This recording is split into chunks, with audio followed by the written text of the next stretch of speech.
Estimados irmãos espíritas e não espíritas, bem-vindo ao nosso canal. Desejo iniciar nossa reflexão de hoje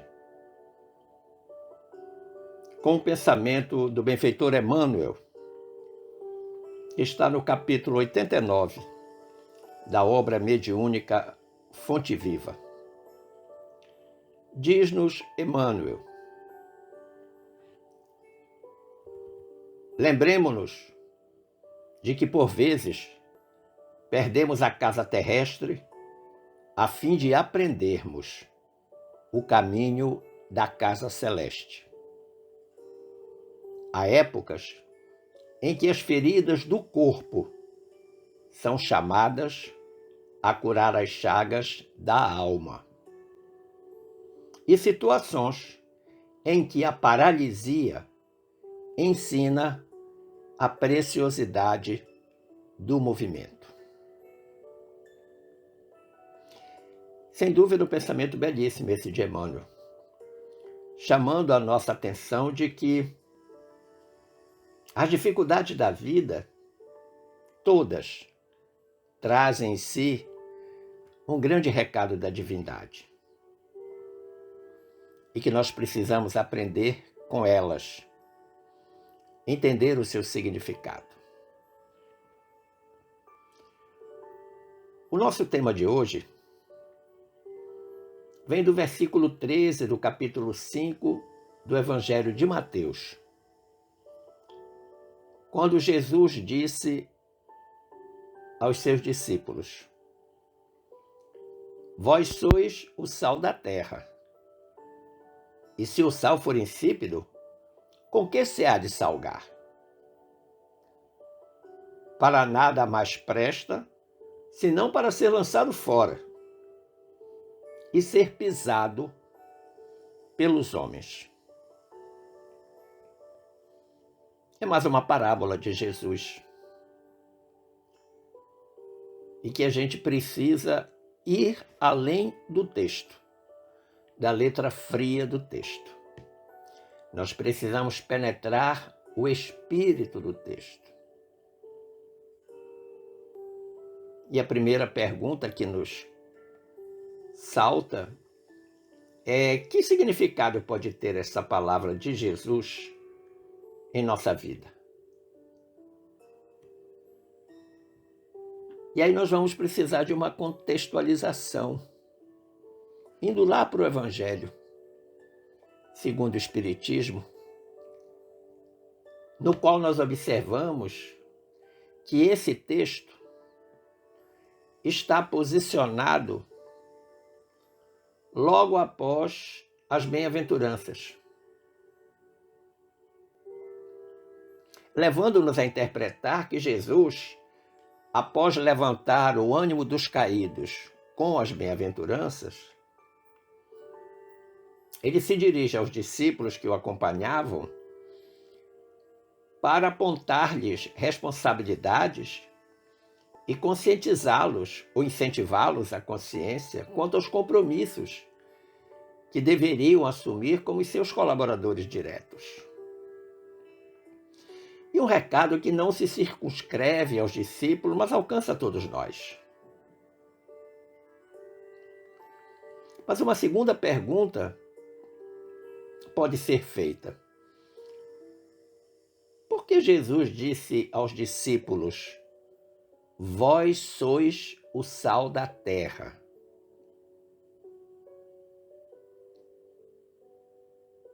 De novo, temos que contextualizar. Precisamos ir lá na época de Jesus para entender que naquela época o sal era muito mais que um simples condimento. Era algo de muito valor. E como tudo que é valioso, deveria ser usado com sabedoria. E deveria conter todas as propriedades que lhe conferiam ou lhe conferem esse valor. E por essa razão é que Jesus disse: se o sal for insípido, com que se há de salgar? para nada mais presta, senão para ela ser lançado fora e ser pisado pelos homens.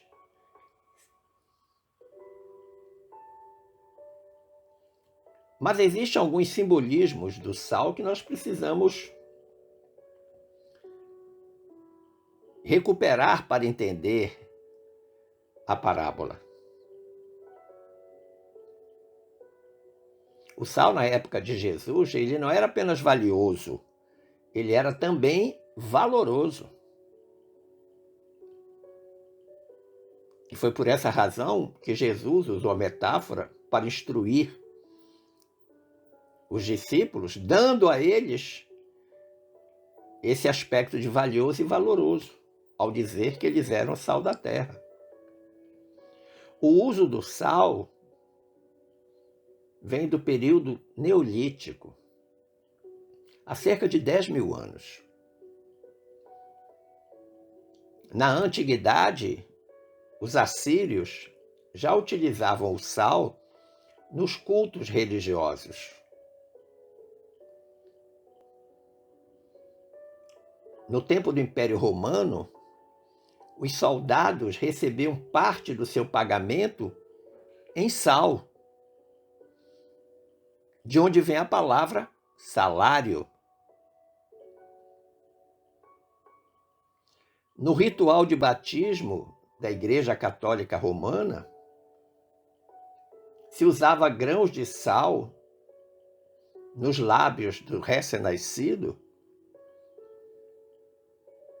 numa reprodução de uma crença judaica de que o sal era um elemento purificador. Na Idade Média, por exemplo, o desperdício do sal era sinal de mau agouro.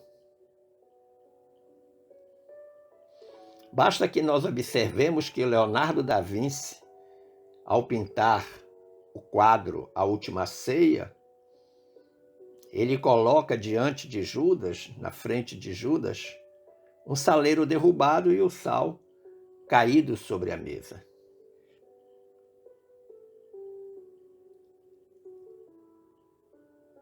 Em tempos mais recentes, o sal passou a significar esquecimento e esterilidade. Veja-se, por exemplo, que na sentença que condenou o Inconfidente Tiradentes, em 1792, os juízes portugueses mandaram salgar o chão de sua casa.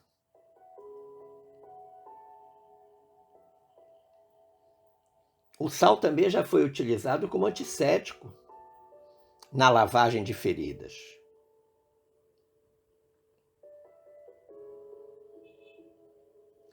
Creio que por essa razão, Jesus usou o sal como exemplo em sua metáfora, porque ele se manteve valioso e valoroso até o final do século XIX. Hoje não.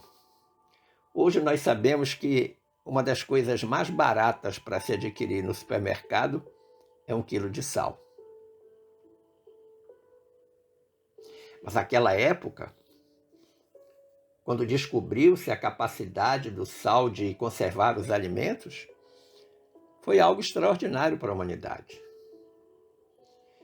O sal desidrata tanto a carne do boi quanto do peixe e impede ou impedia o aparecimento de vermes, de bactérias naquela área que estava salgada. Na antiguidade, Veneza foi uma das cidades que deteve o maior monopólio do sal do mundo. Em determinada época, o sal chegou a ser taxado em 2000%. Exatamente isso que você ouviu, 2000%. Dado o seu elevado valor comercial e a necessidade do seu uso. esse aspecto conservante do sal aparece exatamente quando Jesus diz: vós sois o sal da terra, porque ele estava querendo dizer aos discípulos que cabia a eles a responsabilidade de preservar, de conservar os seus ensinos, preservar e conservar a fé, o bom ânimo. Mas tudo isso através do testemunho. Portanto, algo que precisava ir além da palavra. 5 razões nós identificamos pelas quais Jesus utilizou o sal na metáfora. A primeira razão se dá porque a função do sal é temperar, realçar o sabor do alimento, pois ele em si mesmo não dá sabor. O sal não dá sabor. O sal realça o sabor. Os demais condimentos, sim, é que podem dar sabor. Mas ele é um tempero. E o verbo temperar tem como substantivo temperança, que significa equilíbrio. Jesus queria dizer aos seus discípulos que eles precisavam manter o equilíbrio, que eles deveriam desenvolver essa qualidade, essa virtude, porque eles teriam que realçar os valores do Evangelho que cada um já trouxesse em si mesmo. Daí a razão, vós sois o sal da terra.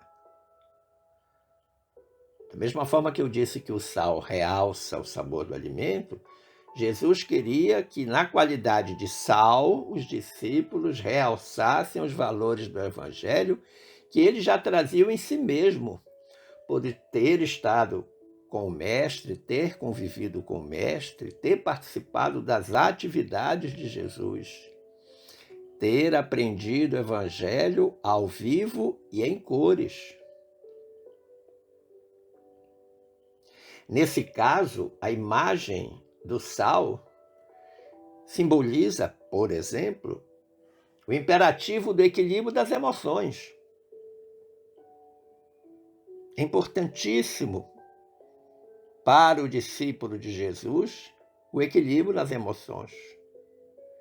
Como também importante é a utilização dos valores morais, intelectuais, de que já dispomos. Uma utilização com segurança, para que nós possamos cooperar na tarefa que nos é confiada. Então, esta é a primeira razão.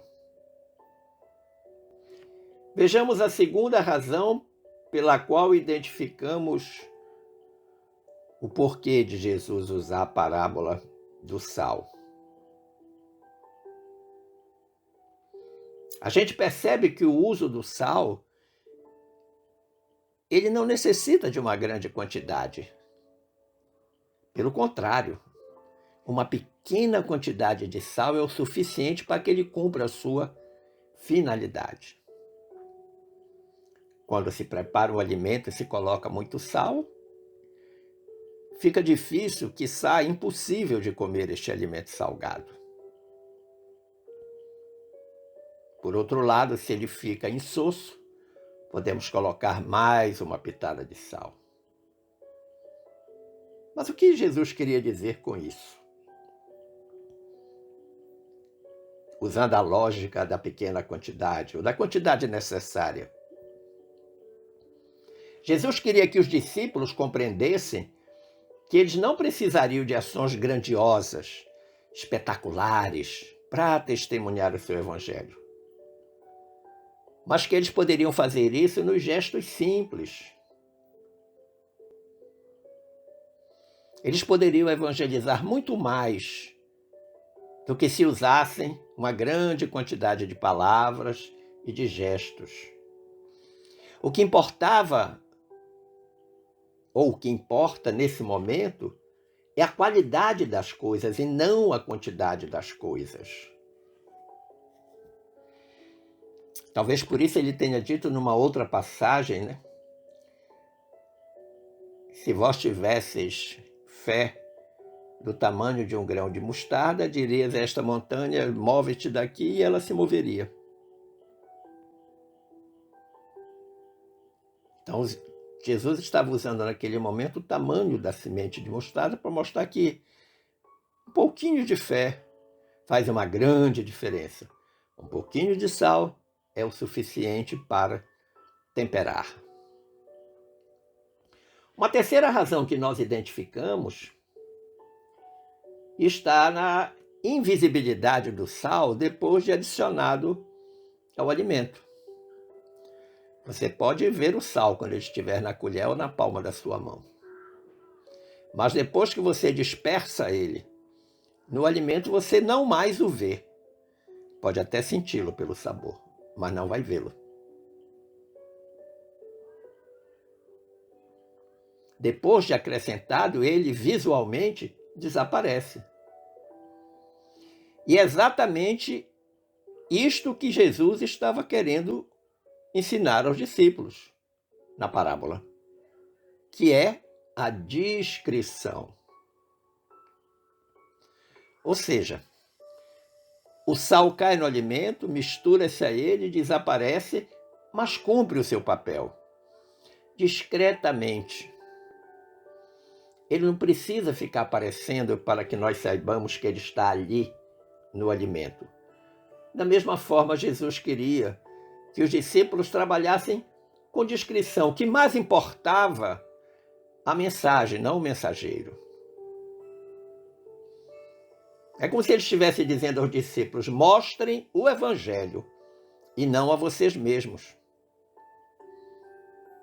Era como se ele dissesse: mais importante que a palavra do homem é a conduta do homem que reflete a sua palavra. E a gente precisa observar que a discrição, ela atrai naturalmente uma outra virtude, que é a da humildade. Virtude importantíssima para o cristão, especialmente o cristão espírita. E aí, outra recordação nos chega acerca dessa questão da discrição e da humildade com João, o Batista, quando ao encontrar Jesus, ele diz: é necessário que ele cresça e eu diminua. Quanta humildade, quanta discrição. Antes de encontrar Jesus, no anúncio que fazia na qualidade de precursor, João falava em alto e bom som para que todos o escutassem e entendessem. Depois que ele encontra Jesus, é como se ele saísse de cena e dissesse: o palco agora é vosso. Uma quarta razão que nós encontramos para explicar ou para justificar o uso do sal como metáfora é que naquela época o sal era usado como antisséptico. Algo que eu falei anteriormente. Com ele se limpava as feridas e se prevenia as infecções.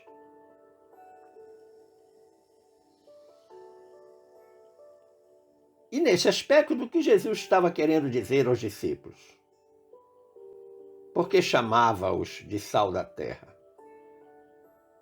Ele estava dizendo nas entrelinhas que os discípulos limpassem e curassem as feridas da alma. Se o sal curava e limpava a ferida do corpo, os propagadores do evangelho, os testemunhadores do evangelho, iriam limpar e curar as feridas da alma. Mas o que seria necessário para que eles pudessem fazer essa tarefa? era necessário que eles desenvolvessem a compaixão. Exatamente. Que se eles não desenvolvessem a compaixão pelas criaturas, como que eles poderiam curar, limpar e curar as feridas da alma? E aqui vem-nos outra recordação, a da parábola do bom samaritano. Porque a uma certa altura do texto que descreve a parábola, está escrito: e movido de íntima compaixão, chegou aos pés do caído, tratou-lhe as feridas, passou óleo, atou, colocou sobre a sela do cavalo.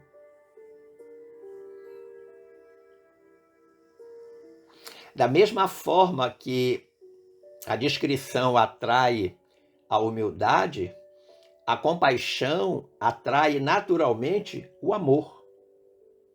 E o amor atrai a caridade. Daí porque a ação do bom samaritano. A quinta e última razão que nós identificamos pela qual Jesus usou a metáfora do sal é porque o sal é um elemento que guarda invariavelmente a sua pureza. Nada o altera, nada o contamina, nada o corrompe. Ainda mesmo quando ele esteja em contato com grandes impurezas. Digamos que ele é, por excelência, incorruptível. Você pode misturar o sal com o que você quiser. Ele não muda a sua ação. Ele continua sendo sal e salgando.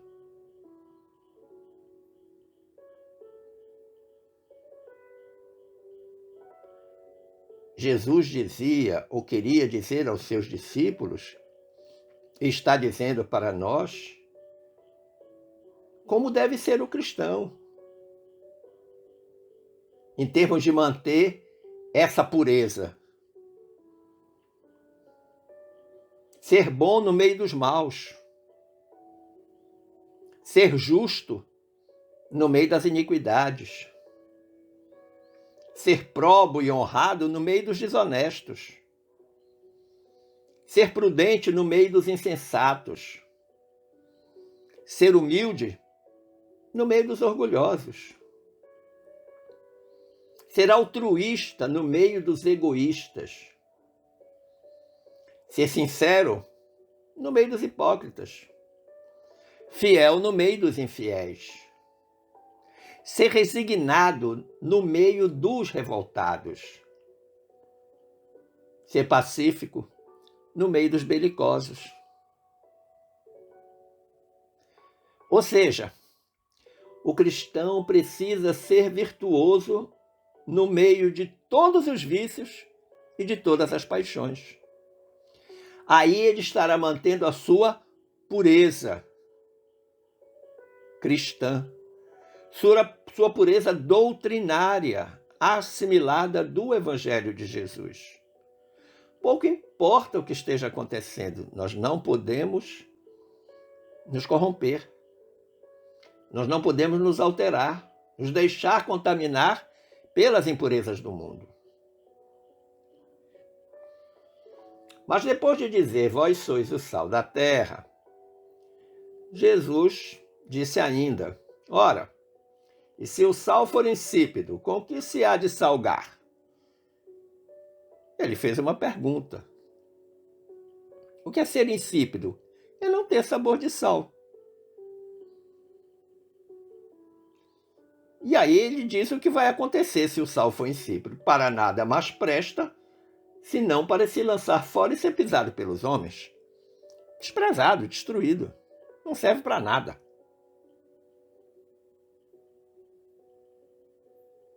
E o que Jesus queria dizer aos discípulos com esta expressão, com esta frase? que eles deveriam ser elementos preciosos de grande utilidade na economia social. Deviam ser incorruptíveis, deviam ser preservadores da dissolução moral onde estivessem. Deviam agir honestamente, sempre. Essa seria a característica principal deles. Testemunhar o Evangelho sendo verdadeiramente um homem de bem e um homem do bem. Jesus não queria que os discípulos abrissem mão desse componente essencial, que era o princípio evangélico, porque senão eles iam se tornar insossos. Ora, e se eles estavam sendo chamados de sal da terra, eles não podiam ser insípidos. Não. Não poderiam ser corruptíveis, não poderiam ser contaminados pelas influências inferiores que os afastavam da vivência do Evangelho. Isso seria um desastre.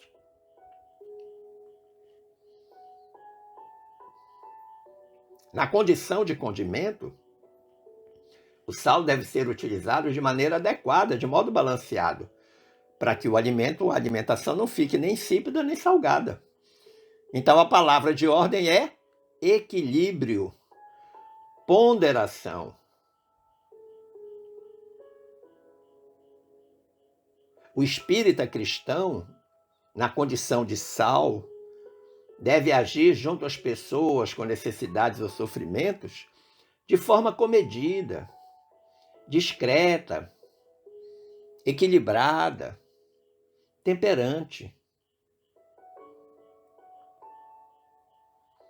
Volto a dizer, a palavra-chave é equilíbrio. A imagem do sal, trazida por Jesus, é de um componente que explicita essa postura no campo de trabalho que nos é disponibilizado pelo plano maior.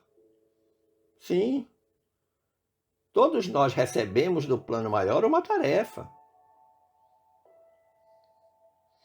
E na execução dessas tarefas é imperativo ou imperativa a questão do equilíbrio, principalmente das emoções.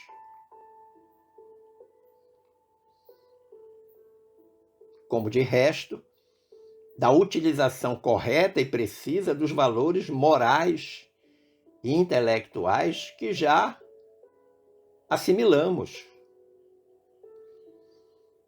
Somente assim nós poderemos colaborar, cooperar, contribuir de modo coerente e eficiente na tarefa que nos foi confiada, ou que nos é confiada. Ser sal da terra é aceitar os desafios que o plano maior nos manda diariamente, se nos apresenta no nosso dia a dia, testemunhando o Evangelho de Jesus em pensamentos, palavras e obras, com equilíbrio, com ponderação, com serenidade, com justiça, com ética, com moralidade, enfim, com muito amor. Sem dúvida, com muito amor. Esperando ter contribuído para o entendimento deste assunto, eu agradeço o carinho da atenção e as boas vibrações emanadas, estimando que fiquemos todos em paz com Jesus.